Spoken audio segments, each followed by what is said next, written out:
मैंने तो आपसे बताया ना, अब तक का जो उनका प्रिंसिपल रहा वो बहुत अच्छा है जी। मैं एक पार्टी से संबंध रखते हुए भी कह रहा हूँ, लेकिन ये नहीं है कि सब अपनी अपनी पार्टी का गुण गाएं। जो अच्छा करता है, चाहे वो इंडियन नेशनल लोकदल से हो, चाहे वो कांग्रेस से हो, चाहे वो हजका से, चाहे बीजेपी का, हमारा फर्ज बनता है सही को सही कहें। लेकिन आगे क्या होगा क्या नहीं, वो तो खुद ही केजरीवाल जी कह रहे हैं कि भाई ये तो कर्म बताएगा, मेरे हाथ में कोई जादू छड़ी नहीं, तो वक्त आने देख लेंगे।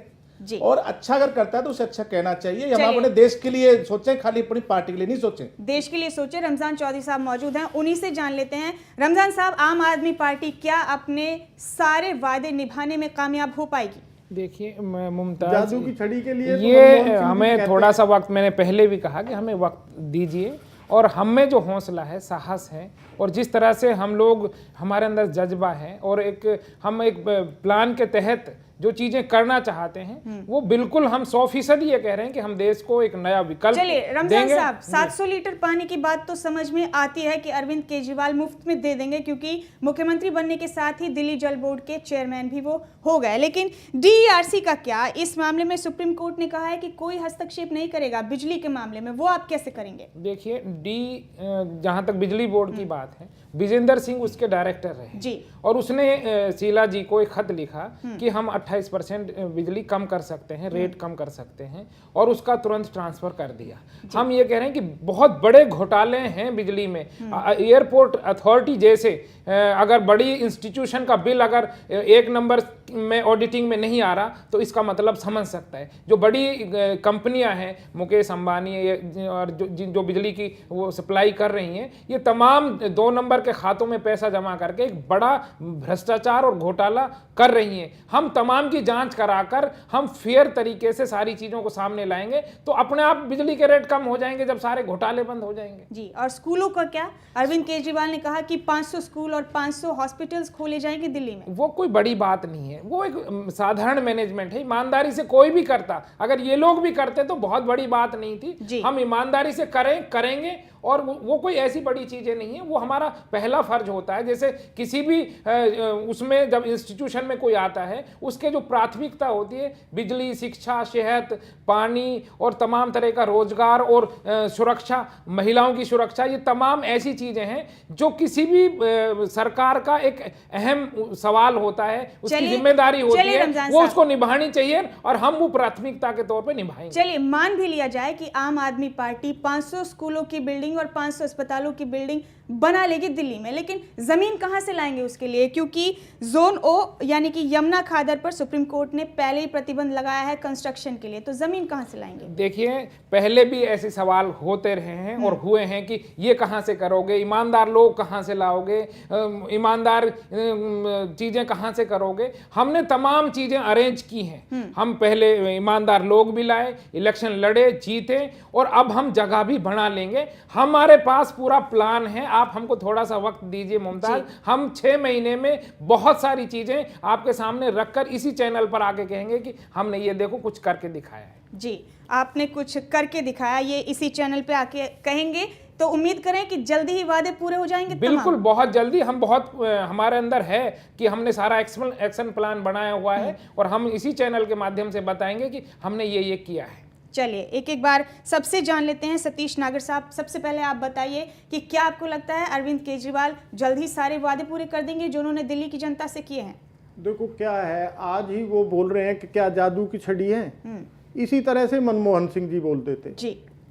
तो जब जादू की छड़ी ना मनमोहन सिंह जी के पास है ना केजरीवाल जी के पास है, और उससे पहले वो कहते थे कि हम जिस दिन शपथ लेंगे, जिस दिन हम शपथ लेंगे उसी दिन हम कुछ चीजों का निर्णय उसी दिन कर देंगे जी।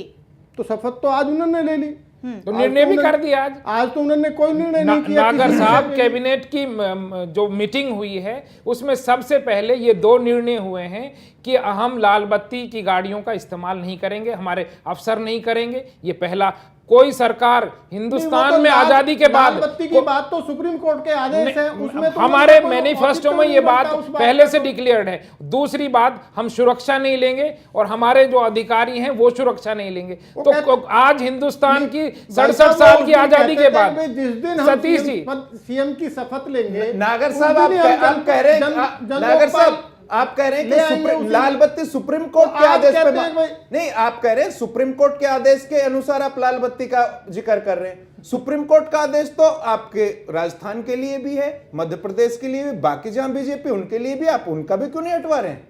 नहीं, वो तो हटा रखा है। नहीं, हटा कहाँ रखा है? नहीं हटा, आप यहाँ पे चैनल पे ऐसे बोल रहे हो, देखो सब देख रहे हैं, सबको पता है। आप चलिए, उसको समाधान बताइए। कहने से अलग बात। कटारिया कहने साहब से आप नहीं। बताइए, कटारिया साहब आप बताइए, आम आदमी पार्टी क्या इतना मादा रख रही है कि अपने वादे जल्द पूरे कर दे दिल्ली में? कांग्रेस ने इसी शर्त पे समर्थन दिया है कि वो अपने वादे जल्दी पूरे करें। जी, लेकिन कांग्रेस के विधायकों की बातें भी हमने सुनी, पूरे हिंदुस्तान ने देखा कि कैसे समर्थन दिया गया है, क्यों समर्थन दिया गया है अरविंद केजरीवाल को। बहरहाल बढ़ते हैं आगे। अनिल राव साहब, आप जरा बताइए थोड़े से शब्दों में, कितनी गुंजाइश लग रही है आपको दिल्ली में आपके वादे पूरे होने में? जब ताऊ देवीलाल ने ये कहा कि मैं कर्जा माफ करूंगा, जी, उन्होंने कहा कि मैं पेंशन दूंगा, तो यही चौधरी भंजनलाल जी के जो नुमाइंदे बैठे हैं और यही कांग्रेस और चौधरी बंसीलाल जो असरंग में जी, बोले कहाँ से बावड़ा जांच कर देगा। उसने बढ़ती बढ़ती किया ना, किया कर्जा माफ भी किया और पेंशन भी जो आज पूरे हिंदुस्तान में लागू होगी। जब अगर कोई बंदा कह रहा है तो उसको वेट एंड वॉच, इससे पहले हम क्रिटिसाइज करें नहीं। आपको भरोसा है अरविंद केजरीवाल ठीक, अच्छा करेगा तो मुझे बताइए। आप भी जरा चलते चलते जल्दी से बता दीजिए, क्या आपको लगता है कि अरविंद केजरीवाल अपने तमाम वादे पूरे कर पाएंगे? देखिए, मेरा तो ये मानना है कि अगर किसी मुख्यमंत्री में, विधायक में, मंत्री में इच्छा शक्ति है तो वो कार्य पूरे कर सकता है, बशर्ते की इच्छा शक्ति होनी चाहिए और वो कर सकते हैं। रमजान चौधरी साहब जी, आप बताइए, आम आदमी पार्टी से ताल्लुक रखते हैं, आप कोर टीम के मेंबर हैं आम आदमी पार्टी के, आपको क्या लगता है, क्या वाकई आम आदमी पार्टी अपने तमाम वादे पूरे कर लेगी दिल्ली में?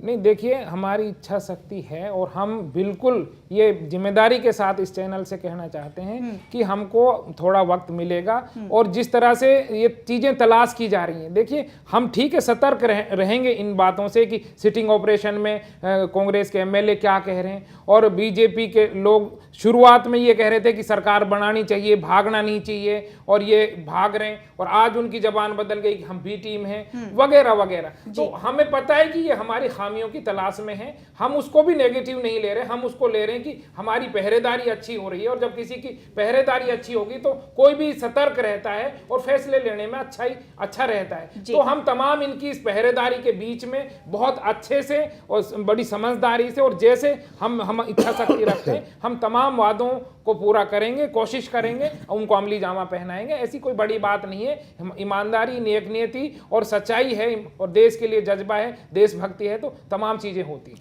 लेकिन रमजान चौधरी साहब, जाते जाते एक बेहद अहम सवाल और यहाँ पर उठता है कि अरविंद केजरीवाल जन लोकपाल के मुद्दे को लेकर सामने आए थे।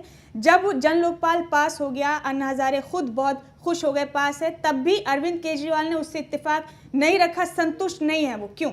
देखिए, लोकपाल जो था जी, वो एक ऐसा मुद्दा था कि जब शुरू में अन्ना जी कहते थे कि इससे 60-65% का भ्रष्टाचार कम हो जाएगा, और जब ये जो ड्राफ्ट है जो अब कानून बनकर आया है उससे मैं ये खुद ये कहा कि 40-50% का भ्रष्टाचार कम होगा, तो उनकी खुद स्टेटमेंट से ये जाहिर होता है कि वो उतना मजबूत लोकपाल नहीं था जितना मजबूत लोकपाल देश को चाहिए था। इसलिए हम लोगों ने ये कहा कि ठीक है, एक आंशिक तौर पर सही है, लेकिन जिससे देश का सही मायने में भ्रष्टाचार खत्म होता वो लोकपाल सरकार नहीं लाई है। आम आदमी ने जब 28 सीटें जीत ली हैं और ऐसा लगा कि ये लोग आगे उभर सकते हैं, तो उसको हड़बड़ाहट में, जल्दी में ये फैसला लिया है कि ठीक है, चलो एक बिल्कुल इंस्ट्रूमेंट दे देते हैं, और वो इतना कमजोर इंस्ट्रूमेंट है कि उससे मैं समझता हूं कि भ्रष्टाचार पर बड़ी लगाम नहीं लग पाई। तो आपकी नजर में कमजोर इंस्ट्रूमेंट है। रमेश यादव जी, जाते जाते आप भी जरा चंद लफ्जों में ये बता दें हमें कि दिल्ली फतेह करने के बाद आम आदमी पार्टी क्या हरियाणा में फतेह हासिल कर पाएगी, जीत पाएगी? देखिए, जिस तरह से सभी पार्टियां आम आदमी पार्टी को एक हाशिए पे रख रही थी 1 महीने पहले, वही आज ये सभी लोग हरियाणा के लिए कह रहे हैं। लेकिन हरियाणा के जब विधानसभा इलेक्शन होंगे और लोकसभा इलेक्शन हो जाएंगे, उसके बाद इन सबको पता चल जाएगा कि दिल्ली से बुरी हालत इनकी हरियाणा में हो रही है। नहीं, लोकसभा इलेक्शन आप चलिए। इस मुद्दे को लेकर लड़ेंगे आप- क्या राव साहब। देश में पूरे देश में भ्रष्टाचार से बड़ा कोई मुद्दा नहीं है। रमेश यादव जी, भ्रष्टाचार खत्म हो जाता है, सारे मुद्दे भ्रष्टाचार खत्म हो अकेले जाते हैं। दिल्ली की और समस्या आज नहीं तक है, बीजेपी अकेले और हरियाणा कांग्रेस की मिलकर समस्या नहीं भ्रष्टाचार करती है, रही पूरे है। देश की समस्या है भ्रष्टाचार भी। और तकरीबन देश के हर राज्य में वही समान मुश्किलें हैं, वही समान चीजें हैं जिनसे कोई भी राजनीतिक पार्टी सामना करते हुए आगे बढ़ने की मुमताज सोचेगी। जी। फिलहाल हमारी इस खास चर्चा में इतना ही। आप सबका बहुत बहुत शुक्रिया इस अहम चर्चा में शामिल होने के लिए। मुझे दीजिए इजाजत, लेकिन बाकी अहम और ताजा तरीन खबरों के लिए आप देखते रहिए खबरें अभी तक। नमस्कार।